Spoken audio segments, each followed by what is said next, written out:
தெளிவான வெண்ணெய் மற்றும் நறுமணமுள்ள மூலிகைகளால் நிரப்பப்பட்ட எரியும் புனித நெருப்பை எடுத்துச் சென்று சடங்குகளை தொடங்க நகரத்திலிருந்து புறப்பட்டனர். நண்பர்கள், உறவினர்கள் மற்றும் ஆதரவாளர்கள் மன்னரின் உடலை துணியில் போர்த்தி அதை பருவகால பூக்களால் அலங்கரித்து அதன் மீது வாசனை திரவியங்களை தெளித்தனர். அவர்கள் அடுப்பை தயார் செய்தபோது மக்கள் கூட்டம் ஒன்று திரண்டது. அவர்களின் முகங்கள் துக்கத்தால் பொறிக்கப்பட்டன.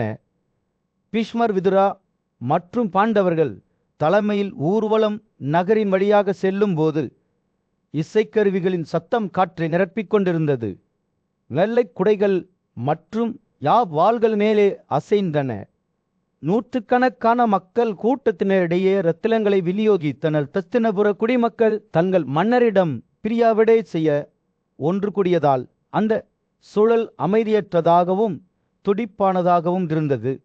அனைத்து தரப்பு பிராமணர்கள், சத்திரியர்கள், வைசியர்கள் மற்றும் சுத்த இளவரசனே, நீ எங்கு செல்கிறாய், எங்களை விட்டு செல்கிறாய் என்று ஒரே குரலில் கூக்குரலிட்டனர்.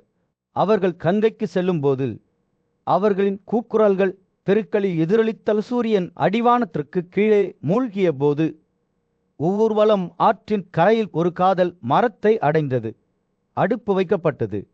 பூசாரிகள் மென்மையான கைகளால் பாண்டுவின் உடலை நறுமணமுள்ள தண்ணீரால் நிரப்பப்பட்ட தங்க பாத்திரங்களில் கழுவினர். அவர்கள் அவரை உள்நாட்டு துணிகளால் செய்யப்பட்ட வெள்ளை துணியில் அணிந்தனர். அவர்கள் அவ்வாறு செய்யும்போது அவர் கிளறிக் கொண்டிருப்பது போல் தோன்றியது. அவரது கண்கள் ஆழமான தூக்கத்திலிருந்து விழித்திருப்பது போல் பிறந்தன. அதை தொடர்ந்து நடந்த மற்ற இறுதி சடங்குகளில் கௌரவர்கள் சிதைக்கு தீ வைத்து தங்கள் வீண்டு மன்னரை கௌரவிப்பதற்காக தாமரை, சந்தனவேஸ் மற்றும் நறுமண பொருட்களை கொண்டு வந்தனர். தீப்பிழம்புகள் பாண்டு மற்றும் மாக்கியின் உடல்களை சூழ்ந்தபோது கௌசல்யாவின் கூக்குரல்கள் காற்றை துளைத்தன. என் மகனே, என் மகனே. அவர் துக்கத்தில் தரையில் விழுந்தால் குடிமக்கள், மாகாணங்களில் வசிப்பவர்கள், காற்றின் பறவைகள் மற்றும் வயலின் மிருகங்கள் கூட தங்கள் ராஜாவின் மறைவால் தொட்டதால் நகரம் அழுகுரலாக வெடித்தது. பீஷ்மர், விதுரா, திருதராஷ்டிரர் மற்றும் பாண்டவர்கள் புலம்பல்களில் இணைந்தனர். அவர்களின் துக்கம் தெளிவாக தெரிகிறது. அதைத் தொடர்ந்து நீர் வழங்கும் விழா நடந்தது. இறுதி சடங்குகளை செய்து துக்கம் அனுசரிப்பவர்கள் தங்கள் அன்பான மன்னரிடம் விடைபெற்றனர். அது முடிந்ததும் மக்கள் ஒருவருக்கொருவர் ஆள்கள் கூறி துக்கமடைந்த பாண்டுவின் மகன்களை ஆறுதல் செய்ய முயன்றனர். பாண்டவர்கள் மன்னர் பாண்டுவின் மறைவுக்கு பிறகு பீஷ்மரும் குந்தியும் தங்கள் இறந்த மன்னரை கௌரவிப்பதற்காக ஒரு பிரமாண்டமான சிரத்தா விழாவை ஏற்பாடு செய்தனர். அவர்கள் இந்த சடங்கு உணவு வழங்கி பிராமணர்கள் மற்றும் கௌரவர்களுக்கு விருந்தளித்தனர். அவர்களுக்கு வெத்தலங்களையும் நிலங்களையும் பரிசுகளாக வழங்கினர். கஸ்திலாபுர குடிமக்கள் தங்கள் தந்தையின் மரணத்துடன் தொடர்புடைய அசுத்தத்திலிருந்து தூய்மைப்படுத்தப்பட்ட பாண்டவ சகோதரர்களுடன் நகரத்திற்கு திரும்பினர். பாண்டு மன்னரின் மறைவுக்கு மக்கள் கண்கள் தெரிவித்த போது மதிப்புக்குரிய முனிவரான வியாசர் ஒரு பெரிய பேரழிவிலேறம் நெருங்கி வருவதை உணர்ந்தார். அவர் தனது தாயார் சச்சவதியை காட்டுக்கு திரும்பி யோகாவில் தன்னை அர்ப்பணிக்க வேண்டும் என்று எச்சரித்தார். ஏனெனில் சமூகம் விரைவில் வஞ்சகத்தாலும் தவறாலும் நிரப்பப்படும். சச்சவதி தனது மருமகள் அம்பிகா மற்றும் கௌசல்யா ஆகியோருடன் காட்டுக்குள் நுழைந்தார். அங்கு அவர்கள் ஆழ்ந்த சிந்தனையில் மூழ்கினர். இதற்கிடையில் இப்போது வளர்ந்த பாண்டவ சகோதரர்கள் தங்கள் தந்தையின் வீட்டில் வசித்து வந்தனர். பாண்டுவின் இரண்டாவது மகனான பீமன் குறிப்பிடத்தக்க வலிமையையும் வெளிப்படுத்தினார். பெரும்பாலும் திருதராஷ்டிரரின் மகன்களை விளையாட்டுத்தனமான போர்களில் தோற்கடித்தார். திருதராஷ்டிரரின் மூத்த மகனான துரியோதனன் பீமனை எதிர்த்து போராடத் தொடங்கி அவரை அழிக்க சதித்திட்டம் தீட்டினார். துரியோதனன் கங்கை கரையில் பிராமகோட்டி என்று அழைக்கப்படும் ஒரு அரண்மனையை கட்டி அங்கு பாண்டவர்களை அவர்களுடன் விளையாடுமாறு அழைத்தார். அரண்மனை தொங்குதிரை வாமான பொருட்கள் மற்றும் விருப்பமான வண்டுகளால் ஆடம்பரமாக அலங்கரிக்கப்பட்டது. அனைவரும் தயாராக இருந்தபோது அவர்கள் ஒன்றாக நீர் விளையாட்டுகளில் ஈடுபட வேண்டும் என்று துரியோதனன் முன்மொழிந்தார். யுதிஷ்டிரர் ஒப்புக்கொண்டார். இளவரசர்கள் யானைகளையும் கார்களையும் ஏற்றிக்கொண்டு அரண்மனைக்கு வந்தனர். அரண்மனைக்குள் நுழைந்தபோது பாண்டவர்கள் அதன் அழகைக் கண்டு வியந்தனர். அவர்கள் உட்கார்ந்து உணவை வரிமாறிக்கொண்டு ஒன்றாக விளையாடத் தொடங்கினர். இதற்கிடையில் துரியோதனன் அரசியமாக பீமனின் உணவில் ஒரு சக்தி வாய்ந்த விஷத்தை கலக்கினான். பீமனுக்கு விஷம் கலந்த உணவை தாராளமாக உணவளித்தார். அவர் தனது திட்டத்தில் வெற்றி பெற்றதாக நினைத்தார். இளவரசர்கள் தங்கள் விளையாட்டை தொடர்ந்தபோது அவர்கள் சோர்வடைந்து இறுதியில் ஓய்வெடுக்க முடிவு செய்தன. விளையாடியதில் சோர்வடைந்த பீமன் தனது நரம்புறு வழியாக கசிந்த விஷத்தை அறியாமல் தரையில் படுத்து கொண்டார். துரியோதனன் அவரை புதர்களின் வளையல்களால் கட்டி தண்ணீரில் எறிந்தார். அவர் நாகா ஆத்தியத்தை அடையும் வரை கீழே மூழ்கினார். அங்கு ஆயிரக்கணக்கான பாம்புகள் அவரை கடித்தன. விஷத்தை நடுநிலையாக்கிய பீமன் சுயநினைவு அடைந்ததும் அவர் தனது பிணைப்புகளிலிருந்து விடுபட்டு பாம்புகை தரையில் அழுத்தத் தொடங்கினார். என்சியவர்கள் உயிருடன் தப்பி ஓடி தங்கள் மன்னர் வாசுகியிடம் இந்த சம்பவத்தை புகாரளிக்க சென்றனர். வாசுகி அவர்களின் கதையை கேட்டு பீம்சேனாவை பார்க்கச் சென்று அவரின் நாகர்களால் சூழப்பட்ட புதர்களில் கட்டப்பட்டிருப்பதைக் கண்டார். பாம்புகளின் இறைவன் தனது உறவினரான ஆரியக்களைக் கண்டு தனது குடும்பத்தினருடன் மீண்டும் இணைந்ததில் மிகுந்த மகிழ்ச்சி அடைந்தார். இதுதான் கதை. அரவரப்பான கஸ்தினாபுர நகரில் கௌரவர்களும் பாண்டவர்களும் ஒன்றார ஒரு மகிழ்ச்சியான நாள் விளையாட்டை முடித்திருந்தனர். ஆனால் அவர்கள் வீடு திரும்ப தயாராகிக் கொண்டிருந்த போது வலிமையான போர்வீரரான பீமனை எங்கும் காணவில்லை. தீயவாதி துரியோதனனின் இதயம் பீமன் இல்லாததைக் கண்டு மகிழ்ச்சியால் பெருகியது. அவர் தனது சகோதரர்களுடன் மிகுந்த உற்சாகத்துடன் நகருக்குள் நுழைந்தார். இதற்கிடையில் குந்தியின் நல்லொழுக்கமுள்ள மூத்த மகனான யுதிஷ்டிரன் காணாமல் போன தனது சகோதரர் மீது சகோதர அன்பும் அக்கறையும் நிறைந்த தனது தாயை தேடினார். அம்மா, பீமன் வந்தாரா என்று அவர் வணங்கினார். நான் அவரை இங்கே காணவில்லை. அவர் எங்கே சென்றிருக்கலாம்? தோட்டங்களிலும் காடுகளிலும் எல்லா இடங்களிலும் தேடினோம், ஆனால் அவரை காணவில்லை. குந்தி அச்சத்தில் கத்தினார். அன்புள்ள மகனே, நான் பீமனை பார்க்கவில்லை. அவர் என்னிடம் வரவில்லை. விரைவில் திரும்பி வந்து உங்கள் சகோதரர்களுடன் அவரை தேடுங்கள். இதிட்டு தனது சகோதரர்களிடம் திரும்பி சென்றபோது அவர் அறிவார்ந்த ஆலோசகர் விதுராவை வரவழைத்தார். பீம்சேனா காணாமல் போய் விட்டார் என்று குந்தியின் இதயம் பயத்தில் துடிக்கிறது. துரியோதனன் அரியமையை வெளிப்படையாக ஏங்குகிறான். கோபத்தில் என் அன்புக்குரியவரை கொன்றிருக்கலாம் என்று நான் அஞ்சுகிறேன். விதுரர் அவளுக்கு உறுதியளித்தார். ஆசீர்வதிக்கப்பட்ட பின் அப்படி சொல்ல வேண்டாம்.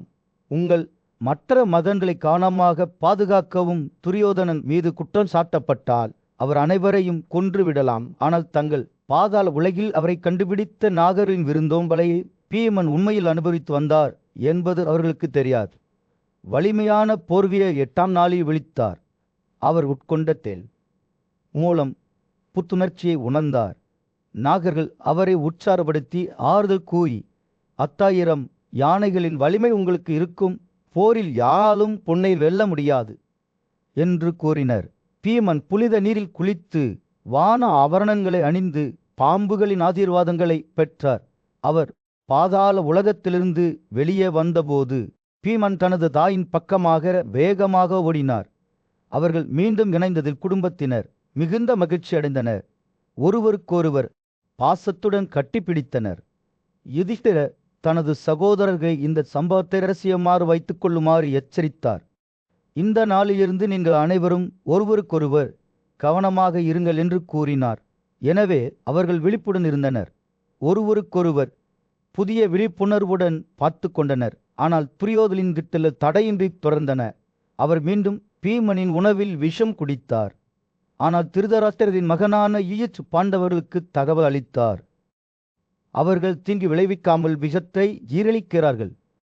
பொல்லாத கௌரவர்கள் பாண்டவர்களை அழிக்க வேறு பல திட்டங்களை உருவாக்கினர். ஆனால் விதுரரின் புத்திசாலித்தனமான ஆலோசனையும் பாண்டவர்களின் விழிப்புணர்வும் ஒவ்வொரு முயற்சியையும் முறியடித்தன. நாட்கள் செல்ல சில மன்னர் திருதராஷ்டிரர் தனது மகன்கள் செயலற்றவர்களாகவும் குறும்புக்காரர்களாகவும் இருப்பதை கவனித்து நியமிக்கப்பட்டார். சக்தி வாய்ந்த ஆறுகள் பாய்ந்து உயர்ந்த மலைகள் இருந்த பண்டைய தேசமான பாரதத்தில்